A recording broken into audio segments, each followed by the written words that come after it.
Assalamualaikum warahmatullahi wabarakatuh. Selamat datang di channel Dayang Love.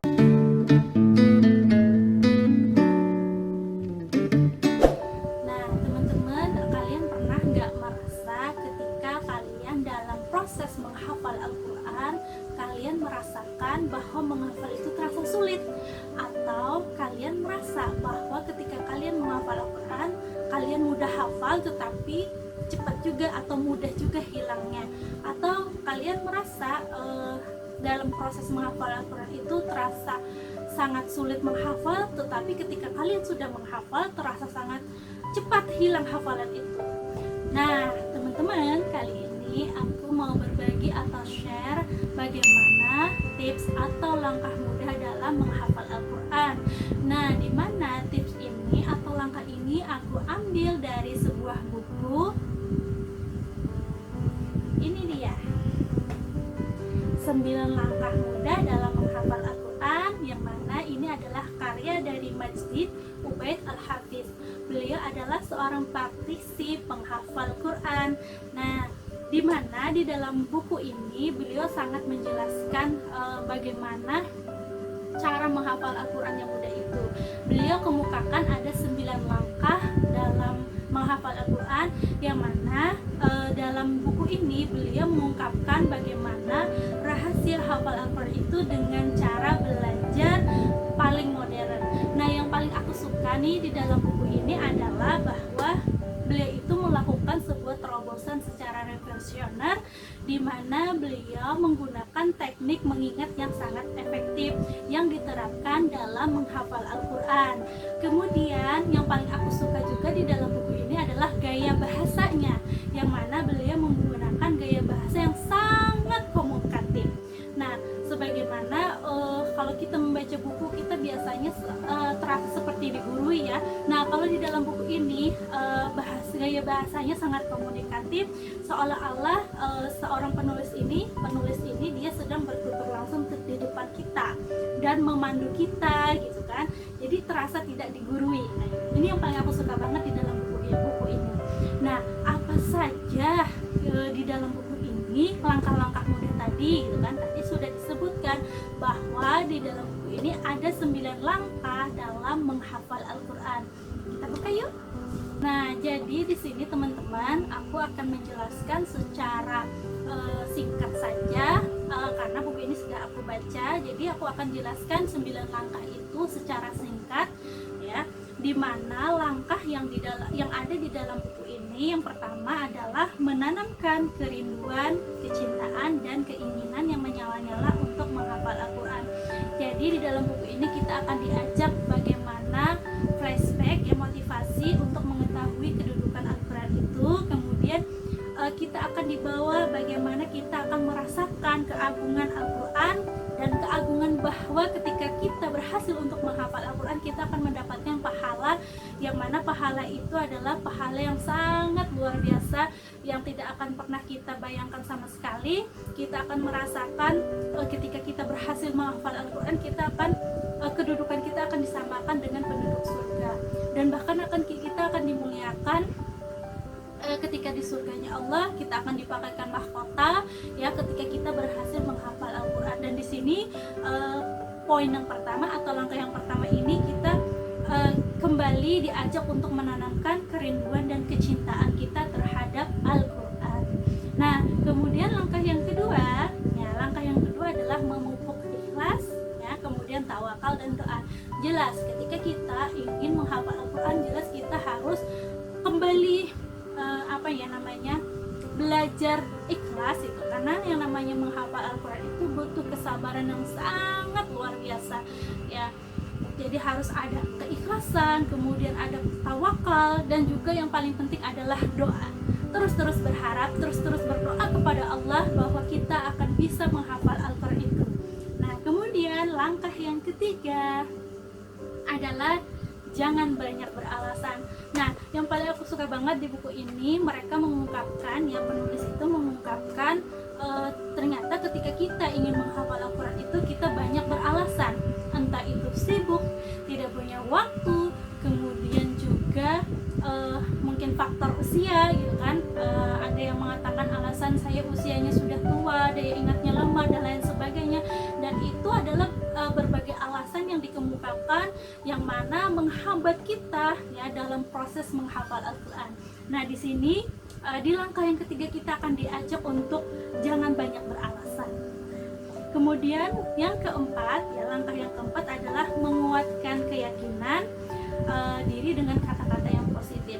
Nah, selama kita hidup ini kita banyak sekali merekam atau menemukan ya kata-kata yang negatif di dalam hidup kita.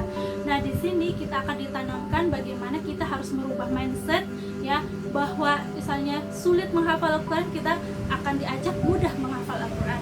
Kemudian kita akan dibangkitkan lagi optimisme ya, akan dibangkitkan lagi optimisme kita dalam menghafal Al-Quran ya. Kemudian kita akan dilihatkan bagaimana keyakinan yang salah kita terhadap daya ingat.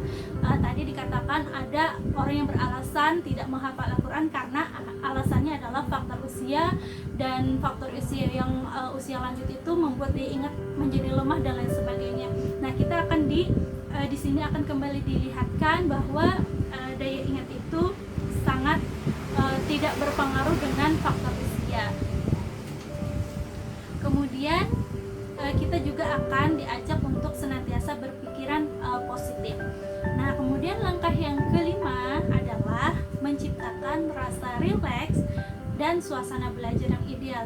Jelas ya teman-teman, ketika kita mau belajar tentu kita harus menyesuaikan kondisi ya, baik itu tubuh kita, kemudian juga suasana belajar kita itu harus kondusif supaya bisa semakin semakin bagus gitu kan, ketika kita menghafal Al-Quran itu di suasana yang kondusif. Ya, jadi kita di sini diajak untuk bagaimana sih menciptakan rasa rileks itu, kemudian kita akan diajak bagaimana sih belajar suasana belajar yang ideal itu. Nah, kemudian langkah yang keenam, adalah melakukan visualisasi. Apa itu visualisasi? Visualisasi adalah penggambaran atau kalau bisa disebut sih kayak kita berhayal ya, tapi ini lebih ke berhayal ke yang baik gitu kan. Artinya apa? Jadi kita senantiasa dilakukan visualisasi atau menggambarkan sesuatu, bahwa kita membayangkan kita itu bisa menghafal Al-Quran, kita berhasil menghafal Al-Quran.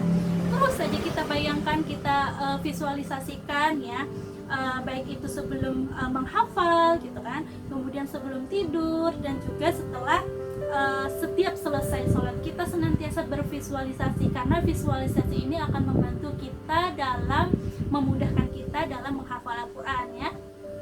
Kemudian langkah yang ketujuh adalah optimalisasi panca indera ya. Jadi di dalam langkah yang ketujuh ini kita akan diajak mengoptimalisasikan panca indera kita, yang mana biasanya kita hanya mengandalkan satu atau dua panca indera dalam melakukan sesuatu. Di sini kita akan diajak mengoptimalisasikan seluruh panca indera yang kita punya, baik itu mata, kemudian telinga, kemudian panca indera peraba dan lain sebagainya. Nah, di sini kita akan diajak gitu kan, bagaimana kekuatan imajinasi visual, kemudian ingatan visual, ingatan pendengaran, kemudian imajinasi pendengaran, peraba dan perasa, kemudian berbicara sendiri. Banyak hal yang di sini ditunjukkan di dalam langkah yang ketujuh ini dalam mengoptimalisasikan panca indera kita. Kemudian langkah yang ke-8 adalah murojaah, teman-teman. Nah, tentu saja di dalam menghafal Al-Quran itu tidak jauh-jauh dari murojaah. Tentu setiap apa yang kita hafal itu harus senantiasa diulang. Kenapa? Karena ini adalah poin yang terpenting ketika dalam menghafal Al-Quran, yaitu murojaah atau pengulangan. Nah, di sini di dalam murojaah di sini diajak kita untuk lebih mengkondisikan murojaah kita. Kalau selama ini kita murojaahnya asal-asalan saja, sekarang di sini ditunjukkan bagaimana murojaah yang efektif untuk jangka panjangnya. Nah, di sini akan dijelaskan murojaah 5 kategori, kemudian murojaah 7 kategori, kemudian juga ada murojaah pekanan dan juga murojaah bulanan. Nah, di sini sangat bagus sekali ya penjelasan daripada ini. Nanti di sini juga akan ada dibuatkan jadwal murojaah itu sendiri. Jadi memang sangat memudahkan kita dalam menghafal Al-Quran itu sendiri. Kemudian langkah yang terakhir adalah, atau langkah yang ke-9 adalah menentukan tujuan dan menyusun rencana. Teman-teman, tentu kan di dalam hidup kita harus punya visi dan misi. Nah, sama dalam halnya kita menghafal Al-Quran, tentu kita harus punya tujuan dan juga harus menyusun rencana. Bagaimana mungkin kita ingin menghafal Al-Quran kalau kita tidak punya tujuan? Kemudian bagaimana mungkin kita mau menghafal Al-Quran kalau kita tidak punya rencana yang pasti? Nah, maka di sini penting sekali ketika ingin menghafal Al-Quran, kita harus punya tujuan dan rencana yang terorganisir ya. Harus kita catat kapan kita harus hafal Al-Quran, kemudian step by stepnya kapan ya, kemudian deadline-nya kapan, itu harus kita rencanakan semaksimal mungkin, sedetail mungkin. Nah, ini penting gitu kan. Kenapa? Karena ini adalah 9 langkah yang dikemukakan di dalam buku ini, dan insya Allah kalau kita memang berniat ya, niatan kita lurus gitu kan, ingin menghafal Al-Quran, insya Allah Allah akan memudahkan itu. Nah, jadi 9 langkah ini bisa kita coba teman-teman di rumah gitu kan, dalam proses menghafal Al-Qurannya tadi. Nah, teman-teman, di sini aku hanya ingin berbagi saja, bukan berarti aku adalah orang yang paling tahu atau aku orang yang paling ahli. Nah, karena di sini kita sama-sama itu kan ingin belajar. Nah, di sini juga aku berupaya untuk bisa menghafal Al-Quran ya. Jangan ditanya sudah hafal berapa, sudah sampai mana hafalannya ya. Karena yang namanya proses menghafal itu adalah proses belajar seumur hidup ya. Kita belajar Al-Quran itu adalah proses kita seumur hidup, karena kita akan hidup bersama Al-Quran itu sepanjang hidup kita. Makanya di sini aku berbagi tujuannya adalah untuk sama-sama kita belajar. Nah, mungkin sampai sini aja video yang bisa aku bagi. Mudah-mudahan kedepannya aku bisa bikin video yang lebih bermanfaat lagi. Dan teman-teman, kalau teman-teman merasa video aku ini bermanfaat, bisa bantu like, ya, komen, dan share video ini. Dan jangan lupa untuk subscribe video ini. Terima kasih. Assalamualaikum warahmatullahi wabarakatuh.